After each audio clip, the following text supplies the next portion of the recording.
ഇടതുപക്ഷ ജനാധിപത്യ മുന്നണിയുടെ സ്ഥാനാർത്ഥി പട്ടിക പൊതുവെ നിരന്നു കഴിഞ്ഞു. എല്ലാ സ്ഥാനാർത്ഥികളും പ്രചരണത്തിന് ഇറങ്ങുകയും ചെയ്തു. അപ്പോൾ ധർമ്മടം നിയോജക മണ്ഡലത്തിലെ സ്ഥാനാർത്ഥി എന്ന നിലയിൽ കഴിഞ്ഞ 7 ദിവസമായി മണ്ഡലത്തിൻ്റെ വിവിധ ഭാഗങ്ങളിൽ പര്യടനം നടത്തുകയായിരുന്നു. എല്ലാ പ്രദേശങ്ങളിലും ആവേശകരമായ പ്രതികരണമാണ് പൊതുവെ കാണാനായത്. സർക്കാരിൻ്റെ 5 വർഷത്തെ നാടിൻ്റെ വികസനത്തിനു വേണ്ടിയുള്ള പ്രവർത്തനങ്ങളും ജനക്ഷേമകരമായ പൊതുവെ വലിയ തോതിൽ അംഗീകാരം നേടിയതാണ് അനുഭവം. വേറൊരു പ്രത്യേക കാര്യം ശ്രദ്ധിക്കപ്പെട്ടത്, എല്ലാ യോഗങ്ങളിലും വലിയ സ്ത്രീ പങ്കാളിത്തമാണ്. പിന്നെ ചൂട് കാലമൊക്കെ ആണെങ്കിലും കുഞ്ഞുങ്ങൾ വലിയ താല്പര്യപൂർവ്വമാണ് ഈ പരിപാടികളിൽ പങ്കെടുത്തുകൊണ്ട് അവരുടെ പല പ്രകടനങ്ങൾ.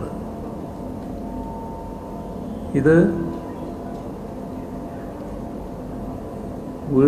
വീട്ടുമുറ്റത്തൊക്കെ വലിയ തോതിൽ ആ വീട്ടിലെ അംഗങ്ങൾ ഇറങ്ങി നിന്ന് ഈ യാത്ര ചെയ്യുമ്പോൾ അഭിവാദ്യം ചെയ്യുന്നൊരു നില കാണുന്നുണ്ട്. അപ്പോൾ LDFനെ ഒരു കുടുംബാംഗം പോലെ കണക്കാക്കുന്ന നില പല വീടുകൾക്കും വന്നിരിക്കുന്നു എന്നതാണ് ഇതിലൂടെ ലഭിക്കുന്നൊരു സൂചന. കഴിഞ്ഞ 5 വർഷക്കാലവും ജനങ്ങളോടൊപ്പം നിൽക്കാനാണ് LDF ശ്രമിച്ചിട്ടുള്ളത്. ജനങ്ങൾ LDFനോടൊപ്പമുണ്ട് എന്ന ആത്മവിശ്വാസമാണ് ഈ പ്രതികരണം പകരുന്നത്. കഴിഞ്ഞ കുറച്ച് ദിവസമായി പത്രസമ്മേളനങ്ങൾ ഞാൻ നടത്തുന്നുണ്ടായിരുന്നില്ല. അപ്പോൾ കോവിഡിൻ്റെ അവസ്ഥയെക്കുറിച്ച് ഈ കഴിഞ്ഞ ദിവസങ്ങളിൽ പ്രത്യേകമായി ഒന്നും പറഞ്ഞിരുന്നില്ല. ഇന്നലെ ലഭ്യമായ കണക്കനുസരിച്ച് കേരളത്തിൽ ചികിത്സയിൽ കഴിയുന്ന കോവിഡ് രോഗികളുടെ എണ്ണം 27,057 കഴിഞ്ഞ ഒരാഴ്ചയിൽ ഏതാണ്ട് 31% രോഗികളുടെ കുറവ് എണ്ണത്തിൽ വന്നിട്ടുണ്ട്. കഴിഞ്ഞ 6 മാസത്തെ നിലയെടുത്താൽ ഏറ്റവും കുറഞ്ഞ നിരക്കിലാണ് രോഗവ്യാപനം ഇപ്പോഴുള്ളത്. അതേപോലെ തന്നെ ടെസ്റ്റ് പോസിറ്റിവിറ്റി നിരക്ക് 3-ലും താഴേക്ക് വന്നു.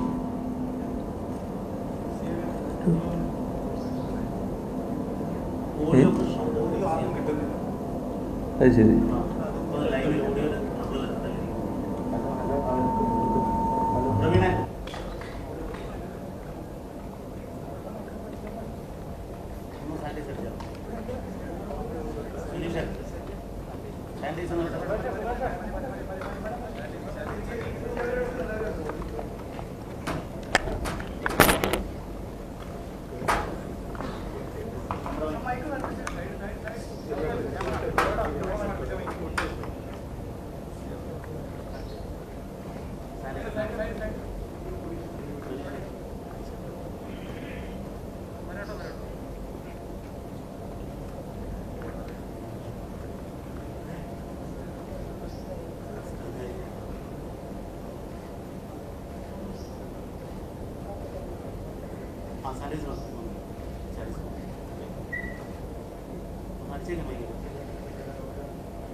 സാങ്കേതിക തകരാറ് ചിലപ്പോൾ വരുമല്ലോ, അതാണ്. അപ്പോൾ ടെസ്റ്റ് പോസിറ്റീവ് റേറ്റ് നിയന്ത്രിക്കുന്നതിൽ കേരളം കാണിച്ച മികവിനെ കേന്ദ്ര ആരോഗ്യ സെക്രട്ടറി തന്നെ വലിയ തോതിൽ അനുമോദിച്ചിട്ടുണ്ട്. ഇതിൽ രോഗികളുടെ എണ്ണം കുറഞ്ഞിട്ടും ടെസ്റ്റുകളുടെ എണ്ണത്തിൽ കാര്യമായ കുറവ് വന്നിട്ടില്ല. അതുകൊണ്ടാണ് കുറഞ്ഞ ടെസ്റ്റ് പോസിറ്റിവിറ്റി റേറ്റ് നിലനിർത്താൻ നമുക്ക് കഴിയുന്നത്. അതേപോലെ തന്നെ വാക്സിനേഷൻ ഫലപ്രദമായി നടപ്പിലാക്കി വരികയാണ്. ഇതുവരെ സംസ്ഥാനത്ത് 14 ലക്ഷത്തിലധികം ആളുകൾക്ക് വാക്സിനേഷൻ നൽകിയിട്ടുണ്ട്. കേന്ദ്ര സർക്കാർ പ്രസിദ്ധീകരിച്ച കണക്കുകളനുസരിച്ച് ജനസംഖ്യാനുപാതികമായി നോക്കിയാൽ ഏറ്റവും വേഗത്തിൽ ആളുകൾക്ക് വാക്സിനേഷൻ നൽകുന്ന സംസ്ഥാനം കേരളമാണ്. ജനസംഖ്യാനുപാതികമായി ഏറ്റവും കൂടുതൽ ആളുകൾ കോവിഡ് ടെസ്റ്റ് ചെയ്യപ്പെട്ട സംസ്ഥാനവും അല്ലെങ്കിൽ ആ സംസ്ഥാനങ്ങളിലൊന്നും കേരളമാണ്. ഡൽഹിയും ഗോവയും പോലുള്ള ചെറിയ സംസ്ഥാനങ്ങളാണ് ഇക്കാര്യത്തിൽ നമുക്ക് മുൻപിലുള്ളത്. എന്നാൽ വാക്സിനേഷൻ്റെ കാര്യത്തിൽ ചെറിയ സംസ്ഥാനങ്ങളും നമ്മുടെ പുറകിലാണ് നിൽക്കുന്നത്. അഗതി മന്ദിരങ്ങൾ, വൃദ്ധസദനങ്ങൾ, ഇതുപോലുള്ളങ്ങളിൽ ഒരുമിച്ച് താമസിക്കുന്ന വയോജനങ്ങൾക്കിടയിൽ രോഗം പകരുന്നത് അപകടകരമായ സ്ഥിതിയുണ്ടാക്കാം. അത്തരം സ്ഥലങ്ങളിൽ പാർക്കുന്ന വൃദ്ധരായ ആളുകൾക്ക് വാക്സിനേഷൻ സ്വീകരിക്കാൻ കേന്ദ്രങ്ങളിൽ വന്ന് വാക്സിനേഷൻ സ്വീകരിക്കാൻ പ്രയാസമുണ്ട്. അതുകൊണ്ട് അവർക്ക് അവിടങ്ങളിൽ തന്നെ വാക്സിൻ എത്തിച്ച് നൽകാനാണ് ആഗ്രഹിക്കുന്നത്. അതിനാവശ്യമായ പ്രവർത്തനങ്ങൾ ഇപ്പോൾ ആരംഭിച്ചിട്ടുണ്ട്. ഇതോടൊപ്പം നമ്മൾ കാണേണ്ടത് നമ്മുടെ ബ്രേക്ക് ദ ചെയിൻ ക്യാമ്പയിൻ തുടങ്ങിയിട്ട് ഇന്നലേക്ക് ഒരു വർഷമായി. അപ്പോൾ ബ്രേക്ക് ദ ചെയിൻ ക്യാമ്പയിൻ ഫലപ്രദമായി നടപ്പാക്കാൻ സാധിച്ചത് നമുക്ക് രോഗപ്രതിരോധത്തിന് ഗുണകരമായിട്ടുണ്ട് എന്നുള്ളത് തന്നെയാണ് അനുഭവം. കോവിഡിനെ പറ്റി നമ്മൾ കാണേണ്ടത് കോവിഡ് മഹാമാരി നമ്മെ വിട്ടുപോയിട്ടില്ല. അങ്ങനെ എളുപ്പം പോകില്ല എന്നാണ് ലോകത്തിൻ്റെ എല്ലാ ഭാഗത്തുമുള്ള അനുഭവം വ്യക്തമാക്കുന്നത്. പക്ഷേ ഒരു കാര്യം നമുക്ക് ഉറപ്പിക്കാൻ പറ്റും, നമുക്ക് അതിജീവിക്കാനാകും എന്നത് തന്നെയാണ്. നാട്ടിലെ ജനങ്ങൾക്ക് ഉചിതമായ ചികിത്സയും സുരക്ഷയും നൽകാൻ ആവശ്യമായ ശേഷി നാം ആർജിച്ചിട്ടുണ്ട്.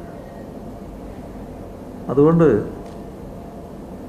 കോവിഡിനെ ഭയപ്പെടുകയല്ല, ജാഗ്രതയോടെ പ്രതിരോധിക്കുകയാണ് വേണ്ടത്.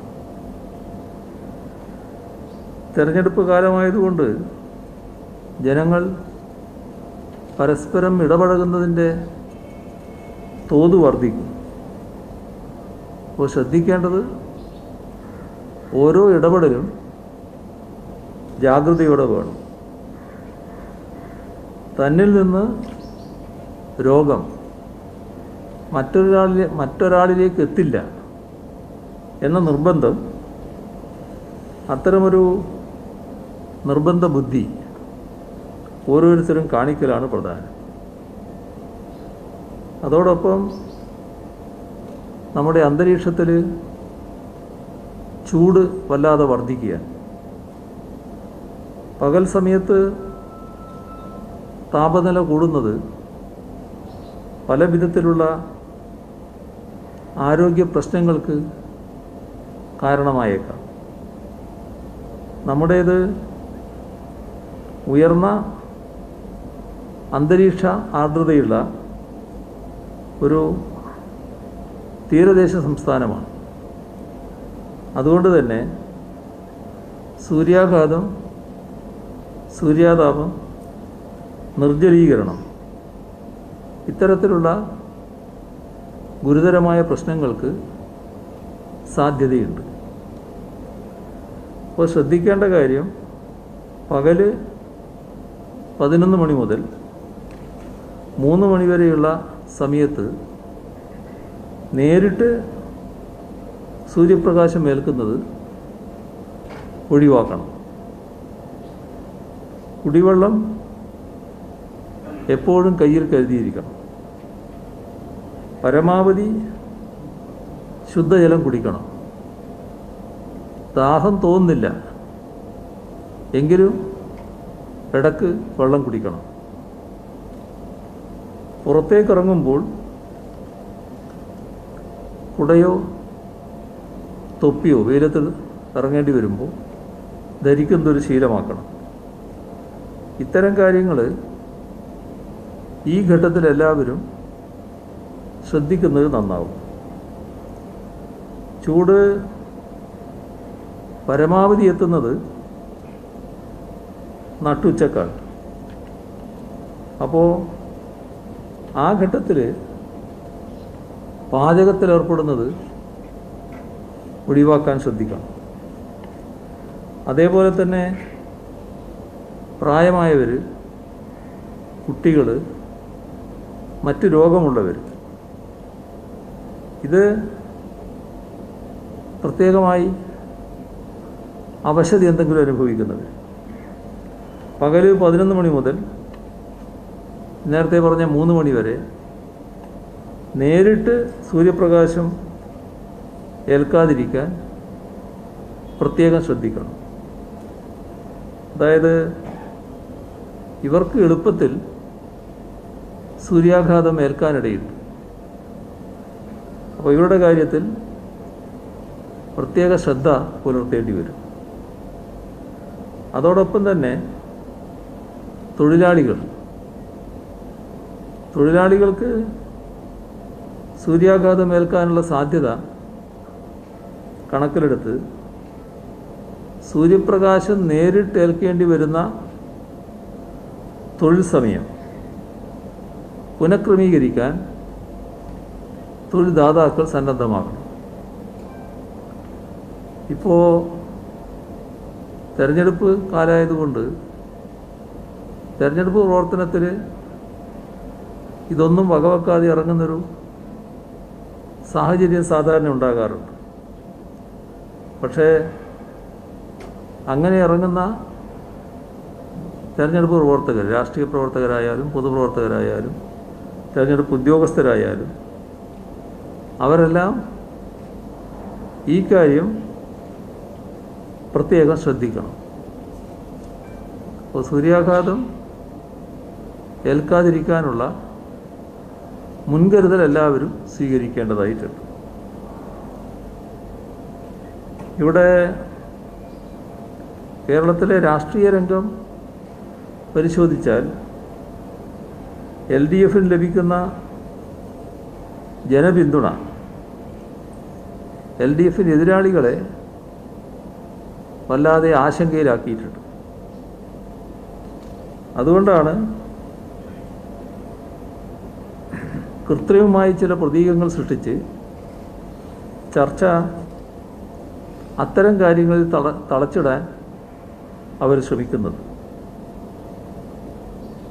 നേമം മണ്ഡലത്തിലെ മത്സരമാണ് BJPക്കെതിരായ തങ്ങളുടെ തുരുപ്പുചീട്ടെന്നാണ് കോൺഗ്രസ്സുകാർ പ്രചരിപ്പിക്കുന്നത്. ആദ്യം അവർ മുൻ തെരഞ്ഞെടുപ്പുകളിൽ ഒഴുകിപ്പോയ വോട്ടിനെക്കുറിച്ചാണ് പറയേണ്ടത്. അതെങ്ങോട്ടാണ് പോയത്? ആ കാര്യം കോൺഗ്രസ് തന്നെ വ്യക്തമാക്കേണ്ടതാണ്. അപ്പോൾ ആ വോട്ടെല്ലാം തിരിച്ചു പിടിച്ചു കഴിഞ്ഞാലല്ലേ കഴിഞ്ഞ തെരഞ്ഞെടുപ്പിൽ LDF എത്തിയ നിലയുടെ 7 അയലത്തെങ്കിലും എത്താൻ കഴിയുകയുള്ളൂ. ഇവിടെ കോൺഗ്രസും BJPയും പരസ്പരം സഹായിക്കുന്ന നിലയാണ് സ്വീകരിച്ചു വരുന്നത്. ഒരു കേരളതല ധാരണ കോൺഗ്രസ് BJP UDF തമ്മിൽ പല കാര്യങ്ങളിലും ഉണ്ടാകുന്നതായി കഴിഞ്ഞ കുറേ കാലത്തെ അനുഭവങ്ങളിലൂടെ വ്യക്തമാകും. ഇപ്പോൾ ഒരാൾ രാവിലെ ഒരു ആരോപണം ഉന്നയിക്കുന്നു, മറ്റേ കക്ഷിയുടെ ആൾ വൈകുന്നേരം അതേ ആരോപണം ആവർത്തിക്കുന്നു. ഇത് കോൺഗ്രസ് BJP നേതാക്കൾ മാറി മാറി ഈ കാര്യം ചെയ്യുന്നത് മാധ്യമരംഗം മാത്രമല്ല, നാട് തന്നെ ശ്രദ്ധിച്ചിട്ടുള്ളൊരു കാര്യമാണ്. ഇപ്പോൾ കേരളത്തിൽ നടന്നിട്ടുള്ള പ്രധാനപ്പെട്ട കാര്യങ്ങൾ മറച്ചു വെക്കാനുള്ള ശ്രമം വലിയ തോതിലാണ് ഈ കൂട്ടർ നടത്തുന്നത്. പരസ്പര ധാരണയിലാണ് പ്രചരണങ്ങൾ വരെ അഴിച്ചുവിടുന്നത്. സർക്കാരിനെ അപകീർത്തിപ്പെടുത്താൻ വേണ്ടി, അതായത് ചെറുപ്പക്കാർക്ക് ജോലി നൽകുന്നതിൽ സർക്കാർ എന്തോ താല്പര്യം കാണിക്കുന്നില്ല എന്നൊരു പ്രതീതി ഉണ്ടാക്കാൻ PSCക്കെതിരെ കടുത്ത ആക്രമണമാണ് കഴിഞ്ഞ നാളുകളിൽ കേരളത്തിൽ ഈ വിഭാഗം അഴിച്ചുവിട്ടത്. PSCയോ കേരള ചരിത്രത്തിലെ നിയമന ഉത്തരവ് നൽകുന്നതിൽ റെക്കോർഡാണ് സൃഷ്ടിച്ചിരിക്കുന്നത്. 1,58,000 പേർക്ക് നിയമന ഉത്തരവ് നൽകാൻ PSCക്ക് കഴിഞ്ഞിരിക്കുന്നു. ഇത് കേരളത്തിലെ സ്ഥിതി പരിശോധിച്ചാൽ ഒരു സർവകാല റെക്കോർഡാണ്. അതിൽ അത്തരമൊരു നേട്ടം PSC ഉണ്ടാക്കിയപ്പോൾ PSCയെ അഭിനന്ദിക്കാൻ ഇവരെന്തിനാണ് മടി കാണിക്കേണ്ട കാര്യം? പക്ഷെ അഭിനന്ദിക്കുന്നതിന് പകരം PSCയെ എങ്ങനെയൊക്കെ അപകീർത്തിപ്പെടുത്താനാകും എന്നാണല്ലോ ഇവർ പരിശ്രമിച്ചത്. കേരള സർക്കാർ നിയമനം നടത്തുന്നില്ല എന്ന് വരുത്താനാണ് PSCക്കെതിരെ ആഞ്ഞടിച്ചത്. എന്നാൽ ഒഴിവുകൾ കൃത്യമായി റിപ്പോർട്ട് ചെയ്യുന്നതിനും ബന്ധപ്പെട്ട നടപടികൾ കൃത്യമായി പരിശോധിച്ച് പോകുന്നതിനും ഉള്ള സംവിധാനം ചീഫ് സെക്രട്ടറി തലത്തിൽ തന്നെ സൃഷ്ടിക്കുന്ന നടപടിയാണ് കേരള ഗവൺമെൻറ് സ്വീകരിച്ചത്. കേരള ഗവൺമെൻറ്റിനെക്കുറിച്ച് വിമർശിക്കുമ്പോൾ 1000 നാക്കുള്ള ഇവർക്ക് കോൺഗ്രസിനും UDF-നും BJP-ക്കും അവരുടെ നേതാക്കൾക്കും മറ്റ് ചില കാര്യങ്ങളെക്കുറിച്ച് സംസാരിക്കാൻ നാക്കേ വരുന്നില്ല. ഇപ്പോൾ കേന്ദ്ര ഗവൺമെൻറ് ഇപ്പോൾ വന്നൊരു കണക്കനുസരിച്ച് 8 ലക്ഷം തസ്തികകളിൽ ആളെ നിയമിക്കാതെ കിടക്കുന്നു, അതൊഴിഞ്ഞു കിടക്കുന്നു. അപ്പോൾ 8 ലക്ഷം പേർക്ക് ലഭിക്കേണ്ട നിയമനം തടഞ്ഞിരിക്കുന്നു എന്നാണ് യഥാർത്ഥത്തിലുള്ളത്. 8 ലക്ഷം തസ്തികകൾ ഒഴിഞ്ഞു കിടക്കുമ്പോൾ BJP-ക്ക് അതിനെതിരെ സംസാരിക്കാനുള്ള പ്രയാസം നമുക്ക് മനസ്സിലാക്കാനാവും. കാരണം BJP ഗവൺമെൻറ്റാണ്. അപ്പോൾ അതിനെതിരെ പരസ്യമായ നിലപാടെടുക്കാൻ BJP-ക്ക് കഴിഞ്ഞില്ല എന്ന് വരാം. എന്താണ് കോൺഗ്രസ്സിന് വിഷമം? എന്താണ് UDF-ന് വിഷമം?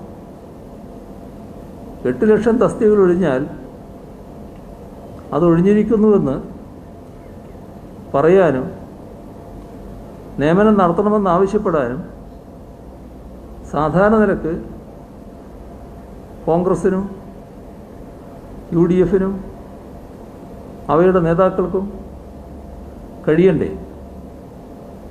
അങ്ങനെ കഴിയാതിരിക്കുന്നത് കേന്ദ്ര BJP ഭരണത്തെക്കുറിച്ച് യഥാർത്ഥത്തിലുള്ള ഗൗരവമായൊരു വിമർശനം പോലും ഉന്നയിക്കാതിരിക്കുന്നത് നേരത്തെ പറഞ്ഞ ഒരു കേരളതല ധാരണയുടെ ഭാഗമല്ലേ എന്ന് സംശയിച്ചാൽ അതിൽ കുറ്റം പറയാനാവില്ല. ഇവിടെ നമ്മുടെ കോവിഡിൻ്റെ പശ്ചാത്തലത്തിൽ അതിൻ്റെ ഭാഗമായി വിഷമം അനുഭവിക്കുന്ന ആളുകളെ പലതരത്തിൽ സഹായിക്കാൻ സർക്കാർ തയ്യാറായില്ല. വലിയ ഒരു മഹാകാര്യമൊന്നുമല്ലെങ്കിലും ആ സഹായത്തിൽ ഒന്നായിരുന്നു പലവ്യഞ്ജന കിറ്റ് കൊടുത്തു. ആ കിറ്റ് ഒരു വിവേചനമില്ലാതെയാണ് കൊടുത്തത്. കാരണം സാധാരണ APL BPL വ്യത്യാസമൊക്കെ കണക്കാക്കിയാണ് കൊടുക്കാറുള്ളത്. ഇതിൻ്റെ ദുരിതം അനുഭവിച്ചത് എല്ലാവരുമാണ്. വളരെ ചുരുക്കം പേരെയാണ് ഒഴിവാക്കി നിർത്തേണ്ടത്. അത് വേണ്ട, എല്ലാവർക്കും കിറ്റിരിക്കട്ടെ എന്നാണ് സർക്കാർ നിശ്ചയിച്ചത്. ഇപ്പോൾ അക്കാര്യത്തിൽ വന്ന ഒരു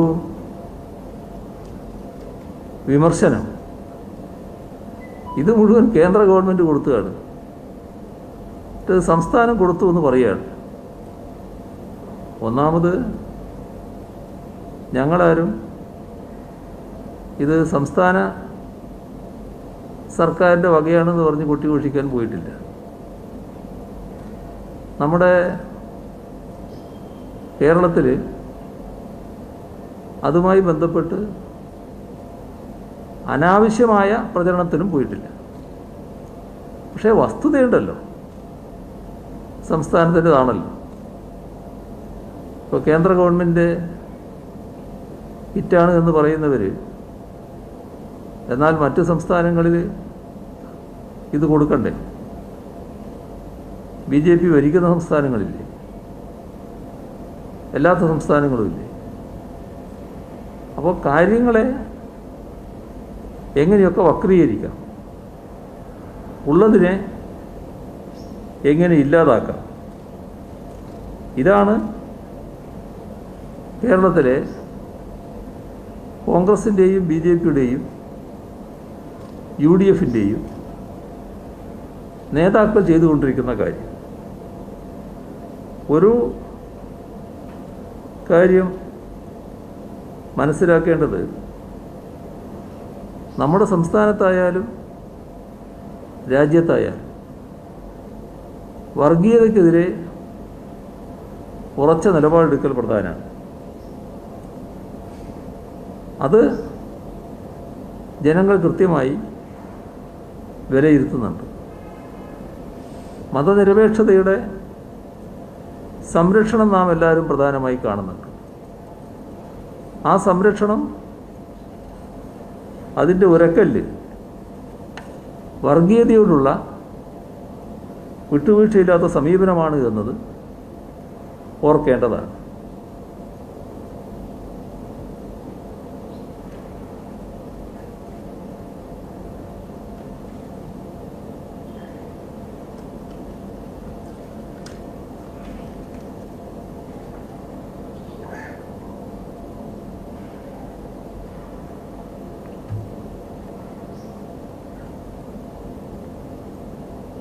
നമ്മുടെ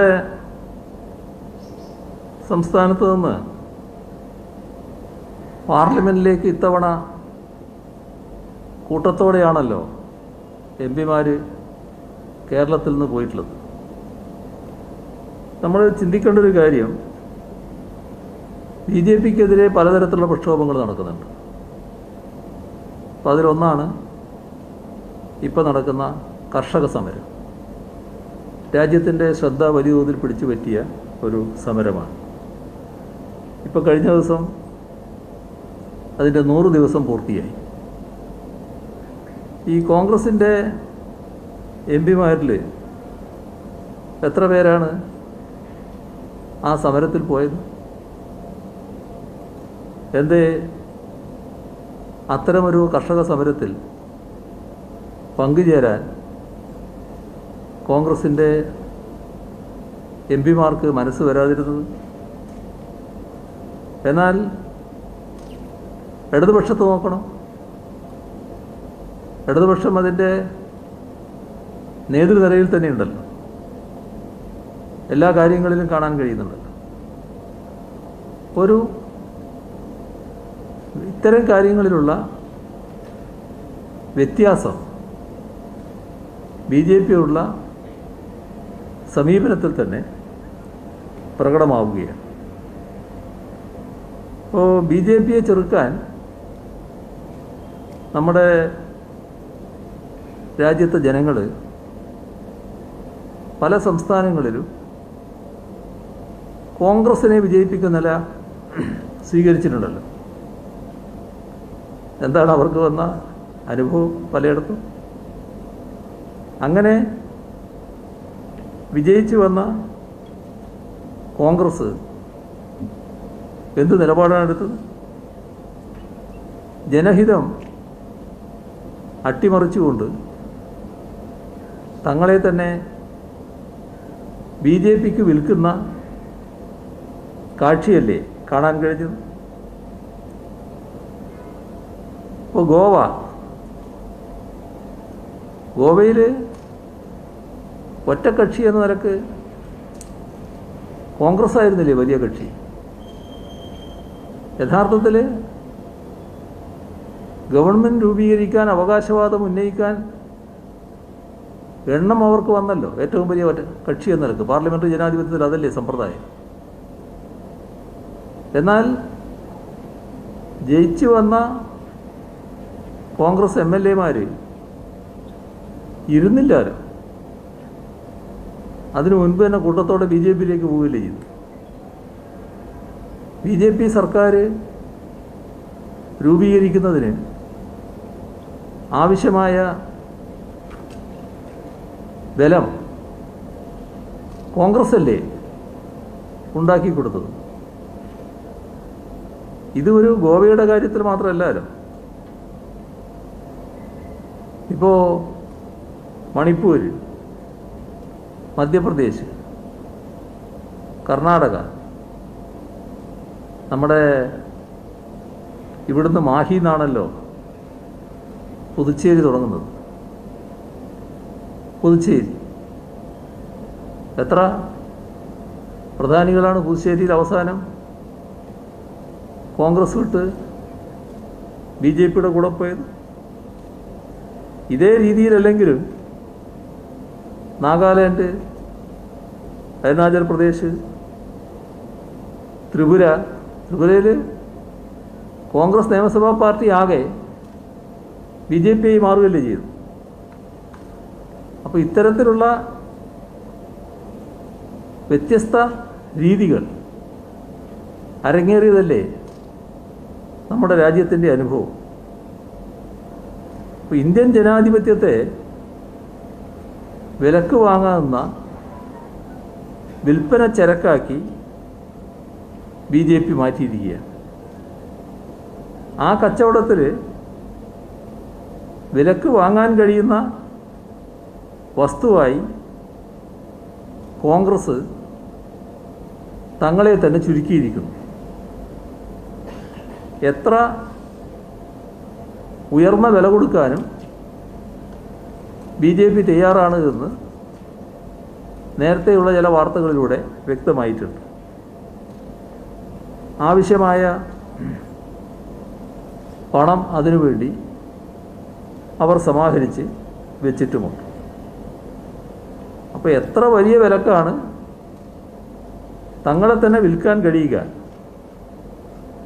ഇതാണ് കോൺഗ്രസ്സിലെ പലരും നോക്കുന്നത്. അപ്പോൾ കോൺഗ്രസ്സിനെ വിശ്വസിക്കാൻ കഴിയുന്ന സാഹചര്യമല്ലല്ലോ. ഇപ്പോൾ കോൺഗ്രസ് വിട്ട് ബി ജെ പിയിൽ പോകുന്നവർ, അവരെക്കുറിച്ചൊരു കാര്യം ആലോചിച്ച് നോക്കൂ. കോൺഗ്രസ് ആയിരുന്നപ്പോൾ അവർ CAA എതിർത്തിരുന്നു. ഇപ്പോഴോ അവർ CAA അനുകൂലിക്കാതെ ബി ജെ പിയിൽ നിൽക്കാൻ പറ്റും. അപ്പോൾ ബി ജെ പിയുടെ നിലപാട് പെട്ടെന്ന് തന്നെ സ്വീകരിക്കുന്നതിന് കോൺഗ്രസിൻ്റെ നേതാക്കൾക്ക് തന്നെ പ്രയാസമുണ്ടാകുന്നില്ല. ഇപ്പോൾ കോൺഗ്രസിൽ അവശേഷിക്കുന്നവർ, അതിൽ പലരും ഭാവിയിൽ ബി ജെ പിയിലേക്ക് പോകാവുന്നവരാണ് എന്നത് നാട് കാണുക. അപ്പോൾ കോൺഗ്രസ് എന്ന പാർട്ടിയുടെ തന്നെ വിശ്വാസ്യതക്കാണ് വലിയ ഇടിവ് സംഭവിച്ചിരിക്കുന്നത്. അപ്പോൾ കോൺഗ്രസിൻ്റെ ഈ CAA നിലപാടിനെ ഏതടിസ്ഥാനത്തിലാണ് ജനങ്ങൾക്ക് വിശ്വസിക്കാനാവുക? എപ്പോഴും ബി ജെ പി നിലപാടിനോടൊപ്പം ബി ജെ പി ആകാൻ സന്നദ്ധരായി നിൽക്കുന്നവരുടെ ഇപ്പോഴത്തെ നിലപാടിനെ ആരെങ്കിലും മുഖവിലക്കെടുക്കുമോ? ഇപ്പോൾ കോൺഗ്രസിനെ കുറിച്ച് നമ്മൾ പരിശോധിക്കുമ്പോൾ കോൺഗ്രസ് ഭരിക്കുന്ന സംസ്ഥാനങ്ങളെല്ലാം ഈ പൗരത്വ ഭേദഗതി നിയമത്തിനെതിരെ പ്രമേയം പാസ്സാക്കിയിട്ടില്ല എന്നത് പ്രത്യേകമായി ഓർക്കേണ്ട കാര്യമാണ്. ഇത്തരത്തിലുള്ള പ്രത്യേകതകൾ കോൺഗ്രസിനെ കുറിച്ച് ചിന്തിക്കുമ്പോൾ ആളുകളുടെ മനസ്സിൽ വരുന്നുണ്ട്. പിന്നെ വർഗീയ രൂപങ്ങൾ സ്വീകരിക്കുന്ന കോൺഗ്രസ്, അതിൻ്റേതായ ചിഹ്നങ്ങൾ, അടയാളങ്ങൾ അതുമായിട്ട് സമരസപ്പെടാൻ കാണിക്കുന്ന വ്യഗ്രത, അതൊക്കെ രാജ്യവ്യാപകമായുണ്ട്. ഒറ്റപ്പെട്ട രീതിയിൽ കേരളത്തിലും വന്നു തുടങ്ങുന്നു എന്നത് പൊതുവെ ജനങ്ങൾ ശ്രദ്ധിക്കുന്ന കാര്യമാണ്. ഇപ്പോൾ ഒരു കാര്യം പറഞ്ഞാൽ, സാധാരണ ഒരു രാഷ്ട്രീയ പാർട്ടിയൊക്കെ ഒരു കാര്യം പറഞ്ഞാൽ അത് മുഖവിലേക്ക് എടുക്കുമല്ലോ ജനങ്ങൾ. ഇപ്പോൾ കോൺഗ്രസ് ഒരു കാര്യം പറഞ്ഞാൽ ആരെങ്കിലും അത് ഗൗരവമായിട്ട് എടുക്കുന്നുണ്ട്. ഇപ്പോൾ പ്രളയം വന്നപ്പോൾ 1000 വീട് ഞങ്ങൾ പണിത് കൊടുക്കും എന്ന് KPCC പ്രഖ്യാപിച്ചു. ഇപ്പോൾ 1000-ൽ 1 പൂജ്യമെങ്കിലും പോയിട്ട് ഒരു 100 വീടെങ്കിലും നിർമ്മിച്ചത് കാണിച്ചു കൊടുക്കാൻ കോൺഗ്രസ്സിന് കഴിയും. ഇതിൽ ഇത്തരം ആവശ്യത്തിന് വേണ്ടി നാട്ടിൽ നിന്ന് പിരിക്കുന്നുണ്ടല്ലോ. ആ പിരിക്കുന്ന തുക ഈ ആവശ്യം ഇന്നതിനാണെന്ന് പറഞ്ഞതുകൊണ്ട് അതിനുവേണ്ടി ചെലവഴിച്ചോ? ആ തുകയുടെ കണക്ക് പിന്നീട് എപ്പോഴെങ്കിലും കേട്ടോ? ഇത്ര വീട് നിർമ്മിക്കാനേ ഉണ്ടായുള്ളൂ, അതുകൊണ്ട് ഞങ്ങൾ ഇത്ര വീട് നിർമ്മിച്ചു എന്ന് പറയുന്നത് കേട്ടോ? ഇതൊക്കെ കോൺഗ്രസിൻ്റെ കാര്യം. അതേസമയം കത്വയിലെ പെൺകുട്ടിക്ക് വേണ്ടി പിരിച്ച തുക അത് പ്രസിദ്ധപ്പെടുത്തിയില്ല എന്നതുമായി ബന്ധപ്പെട്ട് ലീഗിനെതിരെ വിമർശനങ്ങൾ ഉയർന്നു വരികയാണ്. ഇപ്പോൾ സാധാരണക്കാരായ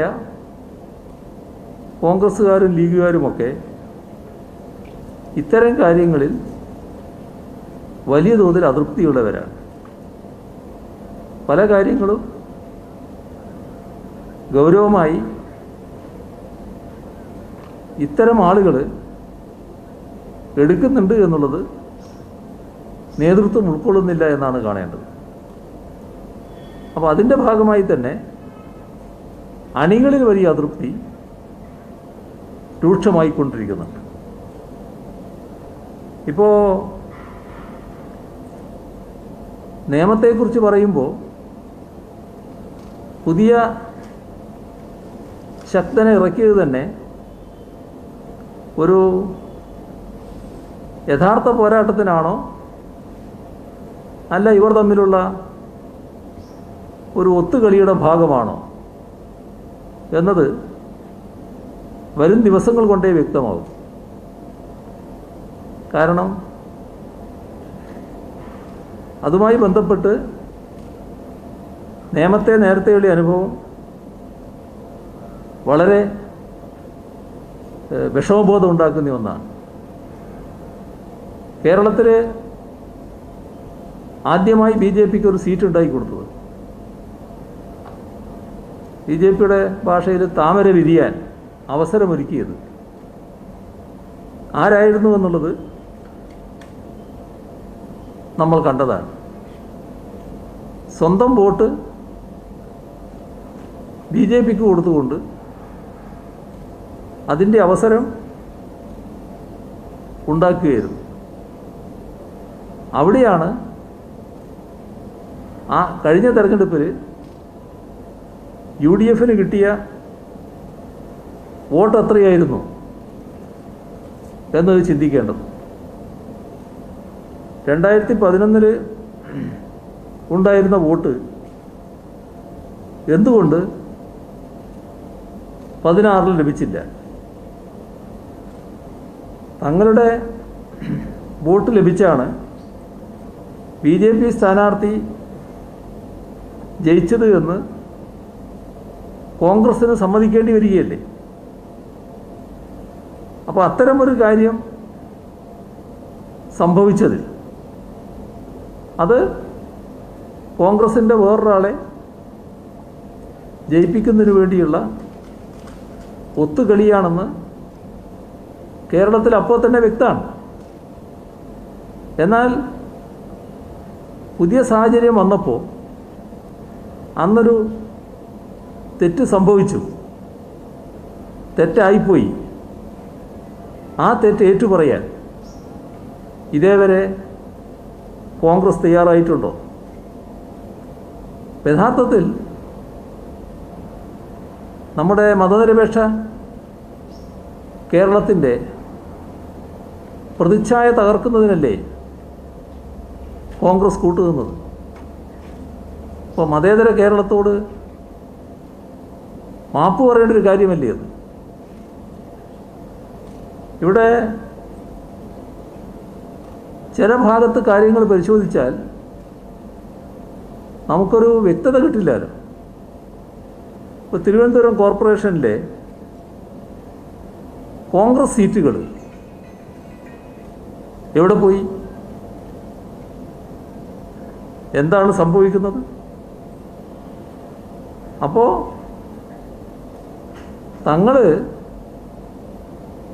തങ്ങളുടേതെല്ലാം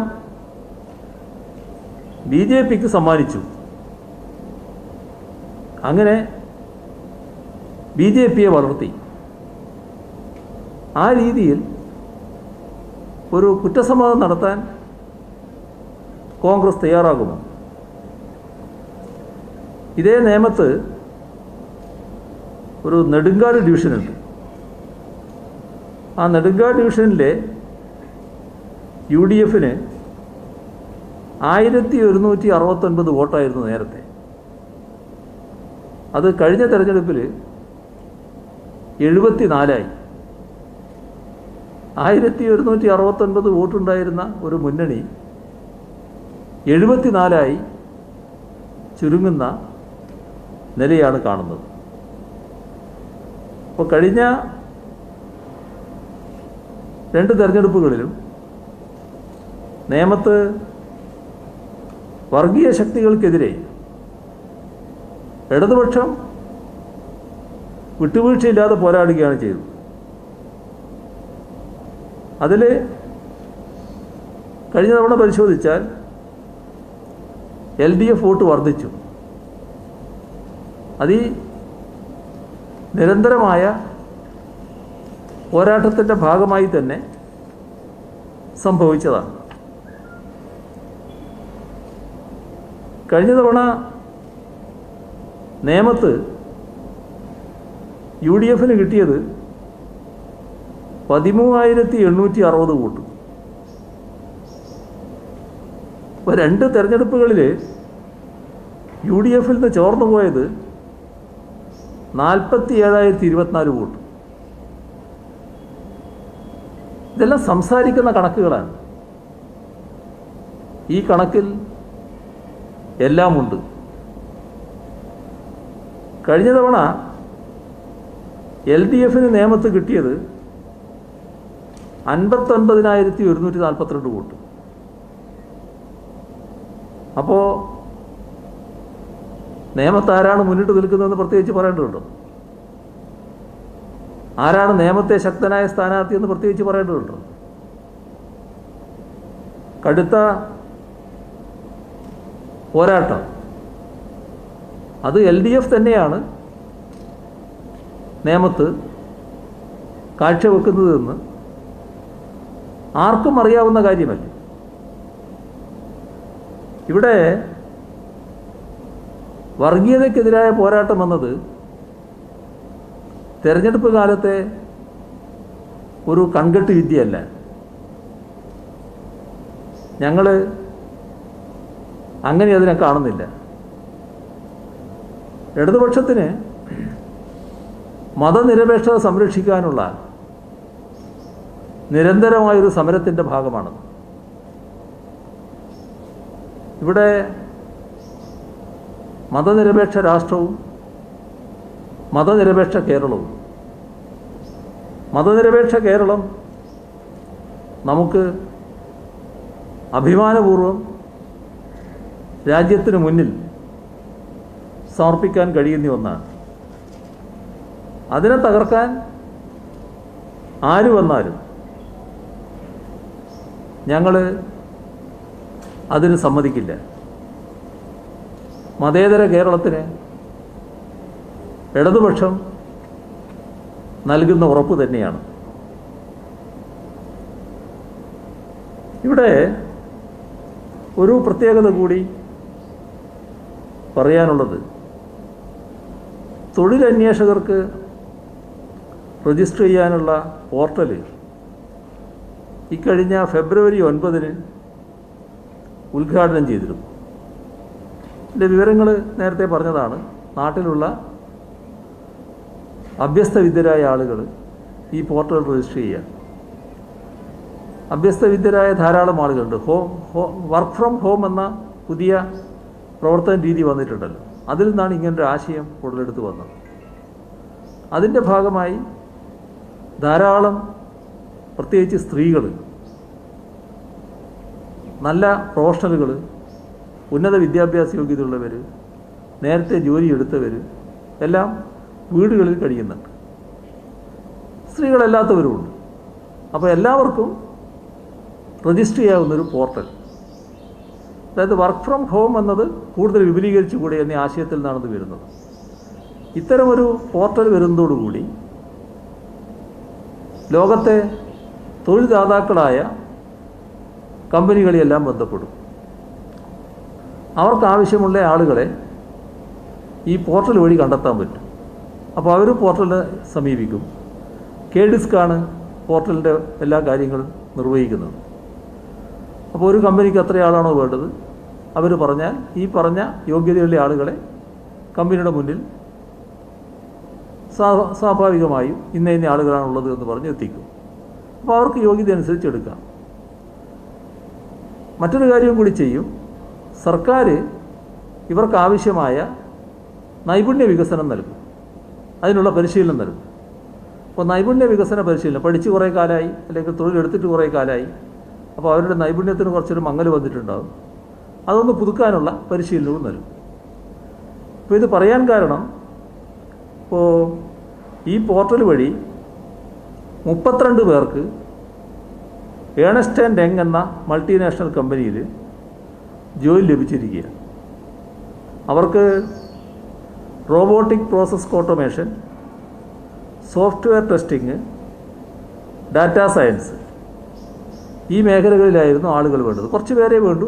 അങ്ങനെയാണ് 32 പേരായത്. അപ്പോൾ റോബോട്ടിക് പ്രോസസ് ഓട്ടോമേഷൻ, ഈ സോഫ്റ്റ്വെയർ ടെസ്റ്റിംഗ്, ഡാറ്റാ സയൻസ്, ഈ മേഖലകളിലാണ് ഇപ്പോൾ ജോലി ലഭിച്ചിട്ടുള്ളത്. അപ്പോൾ നേരത്തെ പറഞ്ഞ കാര്യം എത്ര കണ്ടാണ് പ്രാവർത്തികമാകുന്നത് എന്നാണ് ഇത് കാണിക്കുന്നത്. ഒരു ദിവാസ്വപ്നമല്ല. 32 ആയുള്ളൂ, ഇന്ന് തുടക്കുകയായുള്ളൂ, രജിസ്റ്റർ ചെയ്ത് തുടങ്ങുന്നേ ഉള്ളൂ ആളുകൾ. അപ്പോൾ വാഗ്ദാനം ഫലപ്രദമായി നടപ്പായി തുടങ്ങുകയാണ്. ഇപ്പോൾ ചെയ്യേണ്ടത് എല്ലാവരും, സ്ത്രീകളായാലും ഈ പറഞ്ഞ തരത്തിലുള്ള സ്ത്രീകളായാലും തൊഴിലില്ലാത്ത മറ്റുള്ളവരായാലും യുവാക്കളായാലും, ഒട്ടേറെ അഭ്യസ്തവിദ്യരായ യുവജനങ്ങളുണ്ട്. അതേപോലെ തന്നെ നമ്മുടെ പ്രവാസികൾ തിരിച്ചു വന്നവരുണ്ട്. അങ്ങനെയുള്ളവരെല്ലാം ഇതിനകത്ത് രജിസ്റ്റർ ചെയ്യുക എന്നുള്ളതാണ് ഏറ്റവും പ്രധാനം. അപ്പോൾ രജിസ്റ്റർ ചെയ്യാത്തവർ വേഗം തന്നെ ഇതിനകത്ത് പോർട്ടൽ രജിസ്റ്റർ ചെയ്ത് പ്രധാനമാണ്. HTTPS knowledge-emission.kerala.government.in എന്ന പോർട്ടലിലാണ് രജിസ്റ്റർ ചെയ്യേണ്ടത്. അത് ജോലി ആഗ്രഹിക്കുന്നവരെല്ലാം രജിസ്റ്റർ ചെയ്യുന്നതിന് മടിക്കരുത് എന്നാണ് ഈ ഘട്ടത്തിൽ അഭ്യർത്ഥിക്കാനുള്ളത്.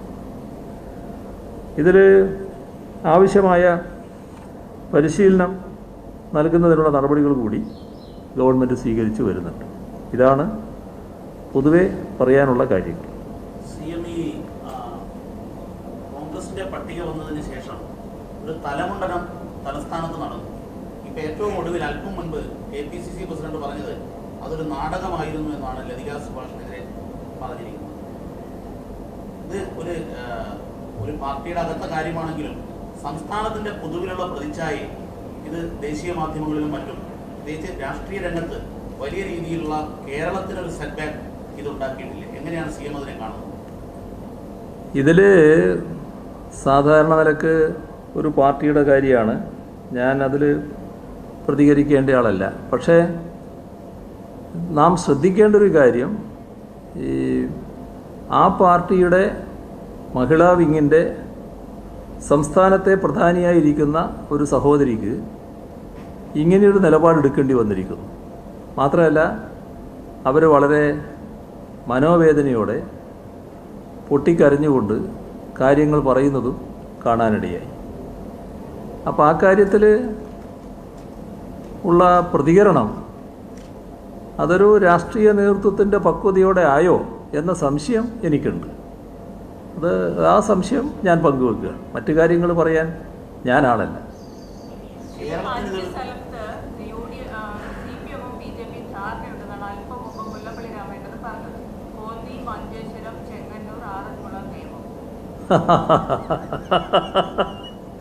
ആ കോന്നിയിൽ കഴിഞ്ഞ പ്രാവശ്യം ആരായിരുന്നു മത്സരിച്ചത്? കോന്നിയിൽ കഴിഞ്ഞ പ്രാവശ്യം മത്സരിച്ചത് ഈ BJPയുടെ പ്രസിഡന്റ് തന്നെയാണ്. ചെങ്ങന്നൂർ നേരത്തെ മത്സരിക്കാൻ പോയത് BJPയുടെ മുൻ പ്രസിഡന്റായിരുന്നു. അപ്പോൾ ബാക്കി എല്ലായിടത്തേക്കും കാര്യം ഇപ്പോൾ പറഞ്ഞതെല്ലാം ഞാൻ ഓർക്കുന്നില്ല. ഇങ്ങനെയുള്ള ആളുകളെ നേരിട്ട് കൊണ്ടാണ് ഞങ്ങൾ ജയിച്ചിട്ടുള്ളത്. ഞങ്ങൾക്കൊരാളുടെയും ഇത്തരത്തിലുള്ള ഒരു കൂട്ടരുടെയും സഹകരണം ആവശ്യമില്ല ജയിച്ചു വരാൻ. മാത്രമല്ല വർഗീയതയോട് വിട്ടുവീഴ്ചയില്ലാത്ത നിലപാട് സ്വീകരിക്കുന്നവരാണ് ഞങ്ങൾ. 4 വോട്ടിന് വേണ്ടി വർഗീയ ശക്തികളെ ഏതെങ്കിലും തരത്തിൽ ഒന്ന് സമരസപ്പെടുത്തി കളയാം എന്ന് ചിന്തിക്കുന്ന അല്പത്വവും ഞങ്ങൾ കാണിക്കില്ല.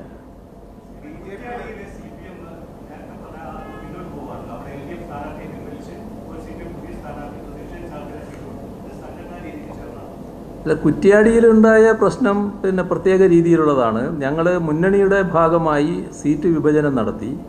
ആ സീറ്റ് വിഭജനത്തിൽ ഒരു പുതിയ പാർട്ടി വരുമ്പോൾ അവർക്ക് കോഴിക്കോട് ജില്ലയിലൊരു സീറ്റ് വേണമായിരുന്നു. അത് കുറ്റ്യാടിയാണ് നൽകിയത്. അപ്പോൾ അതിനെതിരെയുള്ള വികാരം അവിടെ വല്ലാതെ ശക്തമായി വന്നു. അപ്പോൾ അവിടുത്തെ ആ വികാരമൊക്കെ കണ്ടപ്പോൾ ആ പാർട്ടി തന്നെ പിന്നെ ഞങ്ങൾ ഈ പ്രാവശ്യം ഇത് വിട്ടു നൽകാം, നിങ്ങൾക്ക് തന്നെ തിരിച്ചു നൽകാം എന്നൊരു നിലപാടെടുത്തു.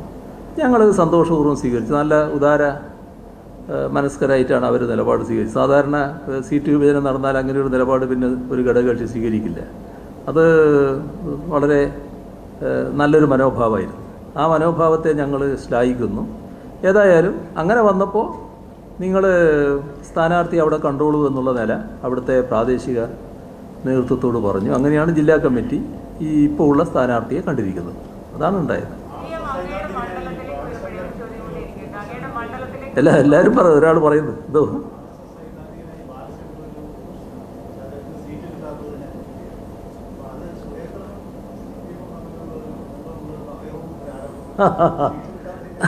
നല്ല ആളാണ്, ബന്ധപ്പെടാൻ പറ്റുന്ന ആൾ തന്നെയാണത്.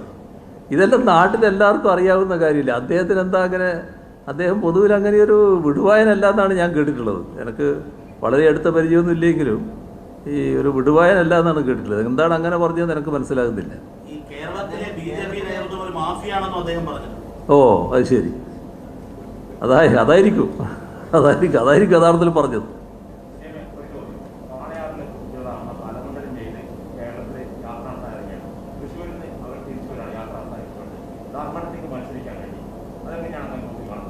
അല്ല, ആർക്കും മത്സരിക്കാമല്ലോ, അതിലെന്താ പ്രത്യേകിച്ച് നോക്കിക്കാണാനുള്ളത്? പിന്നെ ആ പ്രശ്നത്തെ സംബന്ധിച്ചാണെങ്കിൽ ഞങ്ങൾക്ക് യാതൊരു മനസാക്ഷിക്കുത്തുമില്ല. കാരണം അതിനകത്ത് ആ അമ്മയുടെ വികാരത്തോടൊപ്പമാണ് ഞങ്ങൾ നിന്നിട്ടുള്ളത്. അതിൻ്റെ ഭാഗമായുള്ള നടപടികളാണ് ഓരോ ഘട്ടത്തിലും ഞങ്ങൾ സ്വീകരിച്ചിട്ടുള്ളത്. അവരെന്താണോ ആവശ്യപ്പെട്ടിരുന്നത് അതനുസരിച്ചാണ് അവസാനം CBIക്ക് ആ അന്വേഷണം വിടുന്നെടുത്തവരെ കാര്യങ്ങൾ എത്തിയത്. അപ്പോൾ ഒരു ഘട്ടത്തിലും അവരെ വേദനിപ്പിക്കണമെന്ന് ഞങ്ങൾ ആഗ്രഹിച്ചിട്ടില്ല. പിന്നെ അവരെ പല തരത്തിലുള്ള ആലോചനകൾ അവർക്കുണ്ടാവും. അതിൻ്റെ ഭാഗമായിട്ട് എന്തെങ്കിലും നിലപാടെടുക്കുന്നുണ്ടെങ്കിൽ അതെടുക്കട്ടെ, അത്രയേ ഉള്ളൂ.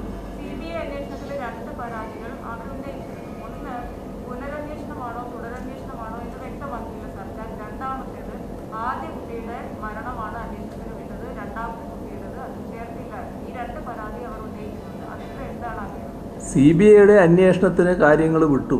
അത് CBIയുമായിട്ട് പിന്നെ CBI ബന്ധപ്പെട്ട് വരുമ്പോഴാണ് അത്തരം പ്രശ്നങ്ങൾ വരുന്നത്.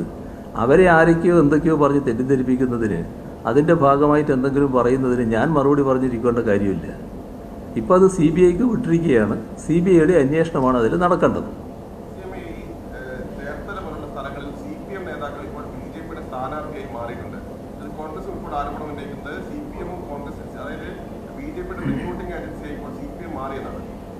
ഏതെങ്കിലും ഒരു പാർട്ടിക്ക് ചേരാത്ത ഒരാൾ, ഞങ്ങളെ പാർട്ടിയുടെ ഒപ്പം നിന്ന് പ്രവർത്തിച്ച് വന്ന ഒരാൾ പാർട്ടിക്ക് ചേരാത്ത പ്രവർത്തനങ്ങളിൽ ഏർപ്പെട്ട് പാർട്ടിയിൽ നിന്ന് പുറത്താക്കി. ആ പുറത്താക്കിയ ആൾ പല വഴികൾ സ്വീകരിക്കാറുണ്ട്. ഇപ്പോൾ നേരത്തെ പേര് ഞാൻ പറയുന്നില്ല, നേരത്തെ അങ്ങനെ ഒരാൾ പലരും ഉണ്ടായിരുന്നല്ലോ. അവർ വേറൊരു പാർട്ടിയിൽ പോയി, പിന്നെ BJP ആയി. അതിൻ്റെ അർത്ഥം ഞങ്ങൾ റിക്രൂട്ടിംഗ് ഏജൻസി ആയി എന്നാണ്. അത് വ്യക്തികളുടെ കാര്യത്തിലുണ്ടാകുന്ന അപജയമാണ്. നമ്മുടെ സമൂഹത്തിൽ വ്യക്തികൾ പലതരക്കാരുണ്ടാകും. അത് CPIMൽ ചിലപ്പോൾ അത്തരത്തിലുള്ള ചില വ്യക്തികൾ വന്നേക്കാം. പക്ഷേ അവർക്ക് CPIMൽ തുടരാൻ പറ്റില്ല. അതാണ് CPIMൻ്റെ പ്രത്യേക രീതി. അങ്ങനെ അപജയം കണ്ടാൽ അവരെ ആദ്യം ശാസിക്കാൻ നോക്കും, നല്ല രീതിയിൽ ഉപദേശിക്കാൻ നോക്കും. ഫലിക്കുന്നില്ല എന്ന് കാണുമ്പോൾ പാർട്ടിയിൽ നിന്ന് പുറത്താക്കും. ആ പുറത്താക്കിയവർ വേറെ എന്തെങ്കിലും നിലപാട് സ്വീകരിച്ചിട്ടുണ്ടെങ്കിൽ അതിൻ്റെ ഉത്തരവാദിത്വം ഞങ്ങൾക്കൊരു തരത്തിലും വരുന്നില്ല.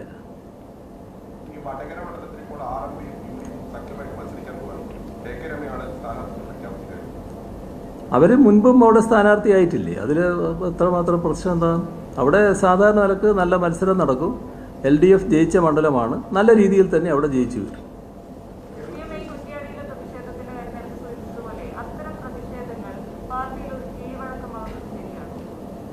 ഇതിൽ പ്രത്യേക കീഴ്വഴക്കത്തിൻ്റെ പ്രശ്നം വരുന്നില്ല. പുതിയൊരു പാർട്ടി വരുമ്പോൾ ഉണ്ടായ പ്രശ്നങ്ങൾ, ഇതുപോലുള്ള പ്രശ്നങ്ങൾ നേരത്തെ പല ഘട്ടങ്ങളിൽ ഉണ്ടായിട്ടുണ്ട്. അത്തരം പ്രശ്നങ്ങൾ ഞങ്ങൾ തന്നെ പരിഹരിച്ച് പോകാറുമുണ്ട്. ആ പ്രശ്നങ്ങൾ ഉണ്ടായി എന്ന് ഉണ്ടായാൽ അപ്പോൾ തന്നെ ഞങ്ങളാകെ വല്ലാതെ ഇടുങ്ങിപ്പോകുന്ന നിലയല്ല. ഇവിടെ ചില പ്രശ്നങ്ങൾ ഉണ്ടായപ്പോൾ അവർ പറഞ്ഞു ഞങ്ങൾ ഏതായാലും ഇങ്ങനെയൊരു നിലപാടെടുക്കാം. അത് ഞങ്ങൾ അംഗീകരിച്ചു. അതാണ് ഉണ്ടായിട്ടുള്ളത്. ഇതൊരു കീഴ്വഴക്കമായിട്ടൊന്നും വരുന്ന കാര്യമല്ല. ഓ ഓ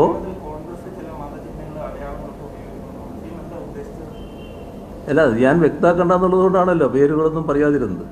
പല കാര്യങ്ങളും നിങ്ങൾ തന്നെ കണ്ടിട്ടുണ്ടാവുമല്ലോ. അല്ലെങ്കിൽ നിങ്ങളത് കണ്ടിട്ടും കണ്ടില്ല എന്ന് അടിച്ചതായിരിക്കണം. നമ്മുടെ നാട്ടിൽ തന്നെ സാധാരണഗതിയിൽ കോൺഗ്രസ്സിന് ചേരാത്ത ചില കാര്യങ്ങൾ കോൺഗ്രസിൻ്റെ ആളുകൾ ചെയ്തിട്ടുണ്ടല്ലോ. ഇവിടെ പറ്റാത്തത് പുറത്ത് ചിലത് ചെയ്തത് കോൺഗ്രസിൻ്റെ തന്നെ നേതാക്കന്മാർ മറ്റു പല പ്രതീകങ്ങളും അവിടെ കാണിച്ചു.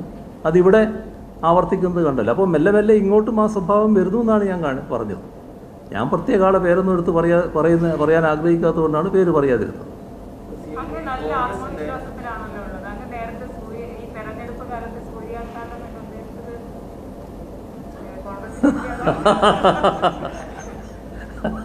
സൂര്യാഘാതം തന്നെയാണ് ഉദ്ദേശിച്ചത്. അത് വേറെ എന്തെങ്കിലും ഉദ്ദേശിച്ചതല്ല. ഏതായാലും വെള്ളം തലോടെ കുടിക്കണമെന്ന് ഞാൻ ആ കൂട്ടത്തിൽ പറഞ്ഞു. അത് മറ്റെന്തെങ്കിലും അർത്ഥം വെച്ച് പറഞ്ഞതല്ല. കോൺഗ്രസിന്റെ സ്ഥാനാർത്ഥി പട്ടികയിൽ ഈ KPCC ഭാരവാഹികൾക്ക് തന്നെ ഒരു വലിയ തൃപ്തിയില്ല എന്ന് അവർ പറയുന്നുണ്ട്. അതോടൊപ്പം BJP നേതാക്കൾ പറയുന്നത് മുസ്ലിം ലീഗിന്റെ ശക്തി കേന്ദ്രങ്ങൾ ഒഴികെ മറ്റു മണ്ഡലങ്ങളിൽ LDFും BJPയും തമ്മിലാണ് പോരാട്ടം നടക്കാൻ പോകുന്നത് എന്നുള്ള രീതിയിലാണ്. ആ രീതിയിൽ തന്നെയാണോ കാര്യം? ഞങ്ങള് ഇവിടെ രണ്ടു കൂട്ടർക്കും എതിരാണ്. അതായത് BJP രാജ്യം ഭരിക്കുന്നൊരു കക്ഷി, അത് പ്രതിദാനം ചെയ്യുന്ന ആഗോളവൽക്കരണ ഉദാരവൽക്കരണ നയങ്ങളുണ്ട്. ഇതേ ആഗോളവൽക്കരണ ഉദാരവൽക്കരണ നയം തന്നെയാണ് കോൺഗ്രസും പുലർത്തി പോകുന്നത്. അപ്പോൾ രണ്ടു കൂട്ടരും ഒരേ നയത്തിൻ്റെ വക്താക്കളാണ്. അപ്പോൾ ഈ രണ്ടിനെയും എതിർത്ത് പോവുക എന്നുള്ളത് തന്നെയാണ് ഞങ്ങളുടെ നിലപാട്. ഏതെങ്കിലും ഒന്നിനെ എതിർത്ത് മറ്റൊന്നിനെ വളം വെച്ച് കൊടുക്കുക എന്നുള്ളതല്ല. രണ്ടിനെയും എതിർക്കാനുള്ള ശേഷി ഞങ്ങൾക്കുണ്ട്. ആ ശേഷി വെച്ച് ഞങ്ങൾ എതിർക്കുകയാണ്. ഇവിടെ UDFനെ പരാജയപ്പെടുത്തും, BJPയെ വളർത്താതിരിക്കും. ഇതാണ് ഞങ്ങളുടെ നിലപാട്. നമ്മുടെ സമയം കഴിഞ്ഞു. ഇനി നമുക്ക് പിന്നീട് പറയാം. ഇത് 7 മണിയായിപ്പോയി. ഇനി നമ്മൾ സാധാരണ സമയം ഇതാണ്, 7 മണിക്ക് അവസാനിക്കലാണ്. പിന്നീട് കാണാം നമുക്ക്.